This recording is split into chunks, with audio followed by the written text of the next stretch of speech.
Electric കാറുകളുടെ നിർമ്മാണ മേഖലയിൽ പ്രമുഖരായ ലൂസിഡ് കമ്പനിയുടെ ഉൽപ്പന്നത്തിൽ ഇനി മുതൽ സൗദി മെയ്ഡ്.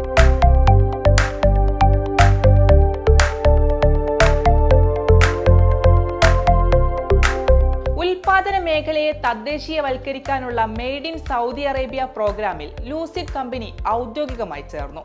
കമ്പനിക്ക് അതിന്റെ ഉൽപ്പന്നങ്ങളിൽ സൗദി മെയ്ഡ് ലോഗോ ഉപയോഗിക്കാനുള്ള അവകാശം ഇതോടെ ലഭിച്ചു. ഈ ലോഗോ സ്വന്തമാക്കിയ ആദ്യത്തെ അന്താരാഷ്ട്ര കാർ നിർമ്മാണ കമ്പനിയായി ലൂസിഡ്.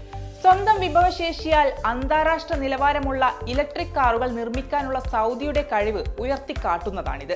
രാജ്യത്തെ ഓട്ടോമോട്ടീവ് വ്യവസായ മേഖലയുടെ വികസനത്തിന് ഇത് വലിയ രീതിയിൽ ഗുണം ചെയ്യും. ലൂസിഡ് കമ്പനിയുടെ കാറിൽ സൗദി മെയ്ഡ് ലോഗോ പതിച്ചുകൊണ്ട് വ്യവസായ ധാതുവിഭവ വകുപ്പ് മന്ത്രി പദ്ധതി ഉദ്ഘാടനം ചെയ്തു. മെയ്ഡ് ഇൻ സൗദി അറേബ്യ പ്രോഗ്രാമിൽ ചേരുന്നതിൽ ഞങ്ങൾക്ക് സന്തോഷമുണ്ടെന്ന് Lucid middle east regional vice പ്രസിഡന്റും എക്സിക്യൂട്ടീവ് ഡയറക്ടറുമായ ഫൈസൽ സുൽത്താൻ പറഞ്ഞു. ഈ ലോഗോ പ്രതിനിധീകരിക്കുന്ന ദേശീയ ഐഡന്റിറ്റിയുടെ മൂല്യങ്ങൾ ഉൾക്കൊള്ളാൻ ഞങ്ങൾ പ്രതിജ്ഞാബദ്ധരാണ്. സുസ്ഥിരത, ന്യൂനതത്വം, മികവ് എന്നിവയും ഇലക്ട്രിക് കാറുകളുടെ ഉപയോഗം വിപുലീകരിക്കാനുള്ള രാജ്യത്തിന്റെ വർദ്ധിച്ചു വരുന്ന പ്രവണതയും ഞങ്ങളുടെ ഉപഭോക്താക്കൾക്ക് അത്യാധുനികവും അതുല്യവുമായ അനുഭവം നൽകുമെന്നും അദ്ദേഹം കൂട്ടിച്ചേർത്തു. പ്രതിവർഷം 5000 കാറുകളുടെ പ്രാഥമിക ഉൽപാദന ശേഷിയുള്ള ലൂസിഡ് 2023 സെപ്റ്റംബറിലാണ് സൗദിയിൽ ആദ്യമായി ഫാക്ടറി തുറന്നത്. ഫാക്ടറിയിലേക്ക് പരിശീലനം നൽകി തെരഞ്ഞെടുക്കപ്പെട്ട ജീവനക്കാരിൽ പകുതിയും സൗദി പൗരന്മാരാണ്.